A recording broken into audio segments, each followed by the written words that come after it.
I naturally fell into babysitting around the age of 14.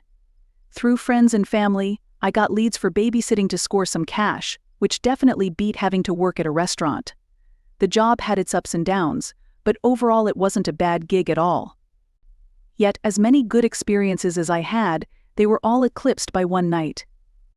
A new family in town talked to my dad at work, and it turned out that they needed a babysitter. I happily took the job and found myself watching their 10-year-old boy a couple of weeks later. There was nothing out of the ordinary about the family themselves. They were the model citizens of suburban America, complete with the white picket fence and blue shutters. Nothing about their house was strange or even unique. Their son Avery was very mild-mannered and polite. Even their car was basic. Not that these were bad things, but I expected it to be a very boring night. What I did not expect was the uncomfortable, inexplicable feeling that I got when I set foot in the house. A chill ran through me, but there was no draft. I rubbed my arms as I gazed at their staircase as we passed. They gave me a brief tour of the house before they left a note of instructions and all the usual information I expected from a job. While trying to figure out what was making me so uneasy about the place, I noticed something about their basement door when I passed it. A padlock was placed on the door, along with a deadbolt in place.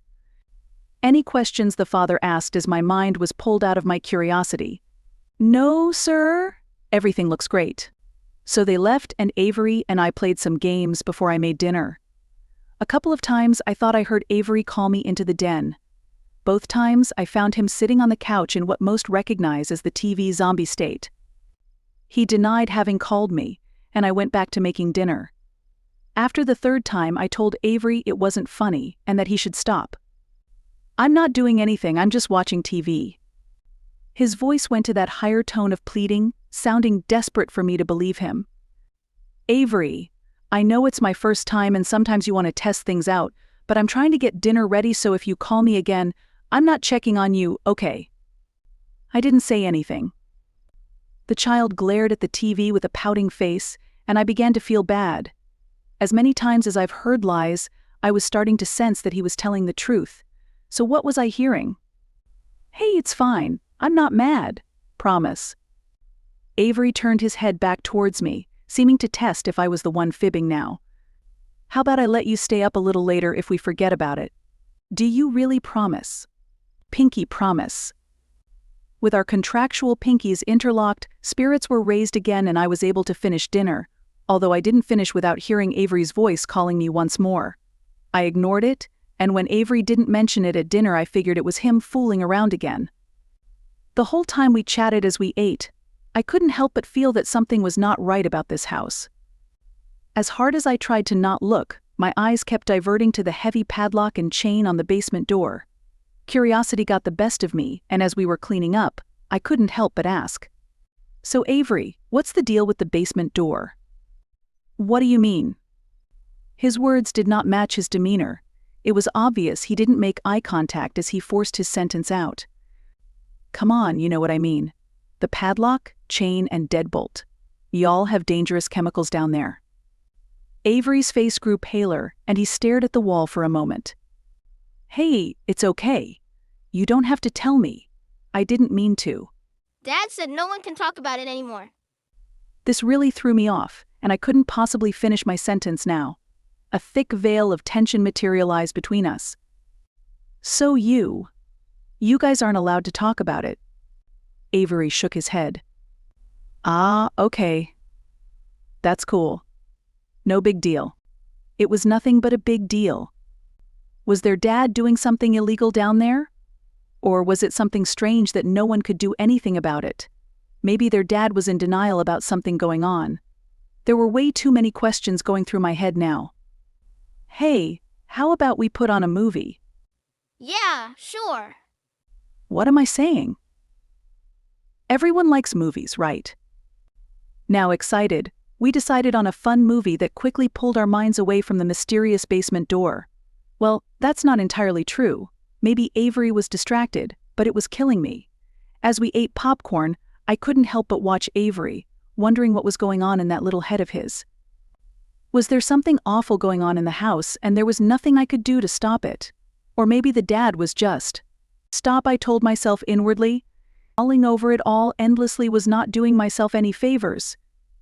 So the movie ended, and I ushered the drifting child to his bed. Now, the house was all to myself until 12, so I had a good 3.5 hours to myself. Immediately, I began texting my friend to tell her all about the weird experience I was having that night. She dismissed it, saying that I was getting spooked by a new place. This annoyed me to no end. I'd been at bigger, way creepier-looking houses, but never got weird vibes like this. Then, I heard it. Stephanie. I went instantly still and listened intently. You didn't hear that, Steph. Just keep texting your friend and... Stephanie! There was no mistaking it this time. It was definitely coming from the basement. The acoustics couldn't have been from Avery upstairs. The voice sounded like a little girl's. In fact, I'm not even sure he could make his voice like that, anyway. Slowly, I stood up from the couch and approached the door. Maybe like earlier, I was just hearing things. Maybe being creeped out by the house was starting to mess with my head. That made sense, right, Stephanie? I jumped back from the door, almost wetting myself in the process. There was no way I could dismiss it as anything else now. There was a little girl's voice coming from the basement. Hello, I responded. I couldn't keep my voice from shaking. Is this Stephanie? Yes, it's Stephanie. Can you help me? Who are you? Why are you locked in the basement? My name is Meredith Rosenberg. They've kept me locked up for a long time now. The police were almost onto them, and that's why they moved. Can you get me out? A cold shock washed over me and made it hard to respond. Was I actually babysitting for a family that kept a little girl prisoner? Oh my God, how long have you been locked up with them? Ever since I can remember. I felt somehow hot and cold at the same time, and wanted to throw up. This all made sense now with what Avery had told me. Of course his father didn't want him talking about the door. I just need to find the keys and I can. They're hidden in the garage underneath the metal shelf. It's inside a magnetic key holder. Okay, just hold tight. In a panic to free the poor girl, I darted into the garage and began feeling the space underneath the bottom shelf, and sure enough, there was a magnetic key holder there. Running back, I popped the key holder open and began to insert the key into the padlock. Did you find it? Yes, sweetie. I'm almost there. Oh, please hurry. Sometimes they come home early.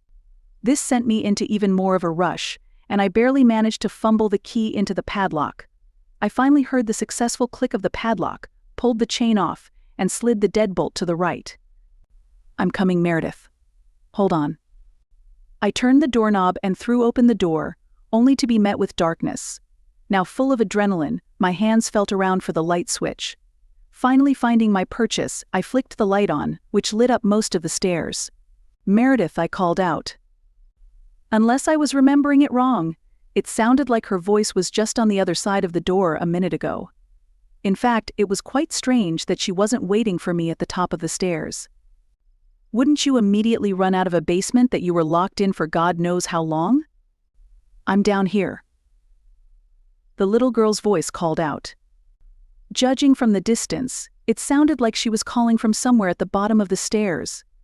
My brain suddenly began piecing all the details of this interaction together, and the idea of going down into the basement became absolutely terrifying. Meredith, you can come up now. The door's open. I couldn't hide the tremor in my voice. Why I was scared of a little girl was beyond me, but much like the house itself, something felt very wrong here. I hurt my leg, ouch. When you said you were getting the key, I went back down to get some of my things and got hurt. Her sounds of pain filled me with sorrow, but an invisible force was holding me back from taking another step into that basement. Can you move? Maybe pull yourself up on the railing. I can't. It hurts too bad. Okay, sweetie. What's wrong? Won't you help me? It's just really dark down there and I don't want to get hurt too. Is there any way you can get to the stairs? Any way at all? I tried to sit up, but my shoulder hurts too much. I thought you said your leg got hurt. The words hung in the air like a noose. It was only after I said it that I realized there was several things seriously wrong about all of this. A question popped into my head I didn't even have time to think about until now. How did she know where the padlock key was? A deathly silence took up the space between me and wherever this girl was. It was a standoff, and I couldn't think of anything else to say. There were questions I could ask her to figure out what was happening, but I felt that her answers weren't going to be honest. Perhaps at this point, the truth was too frightful to know. "Meredith? Are you still there?" It was a stupid question, but it was the only thing my mind could conjure. The additional silence only unnerved me, so I decided to try and get a better look. Fishing my phone out of my pocket, I clicked on the flashlight. It didn't do me any good because of the awful range, so I did the one thing I'd already told myself not to do. I took a step forward. Maybe it was the angle of the stairs or the lighting, but that one step gave me more information than I ever wanted to know. I caught a better view of the bottom step, which was essentially a ledge into a black abyss. Something looked different on this step, but it took a second to register what it was. The step was wet, a pool of some unknown liquid overflowing into the darkness of the basement. I knew for sure that the father hadn't mentioned any flooding, so it would be way too random for that. So I stood there, watching in frozen curiosity as the puddle then suddenly rippled. And I realized the abominable truth. It wasn't water. It was a puddle of saliva, and something was drooling into it from the dark. A wretched chuckle emanated from the horrid void beyond the step, and it cemented me even further into place. It was a wet chortle, and positively evil. "How did you like my voices?" the thing said from the dark. "I've been practicing." The epiphany creeped down my spine. It was now talking in Avery's voice. Everything in my body screamed at me to run. I heard the screams, but I couldn't respond no matter how hard I tried. A pity, though. Almost got you. At this, the most gruesome face peeled back the shadows and revealed itself, along with its unearthly mandibles and small fountain of saliva.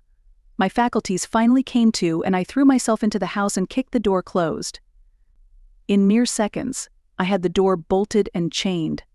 Leaning against the door, my chest heaved as I struggled to catch my breath.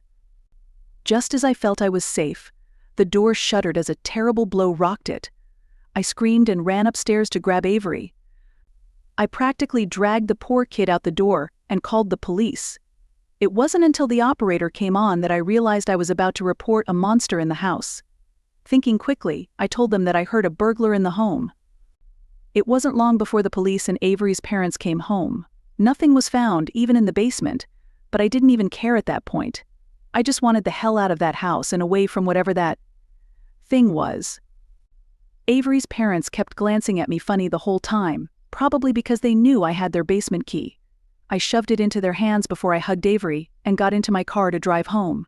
That poor kid has to live in that house with that thing, but there was nothing I could do about it. As long as I am alive, I will never, ever set foot in that house again. And as for basements go, I can't go into them anymore. I just simply can't.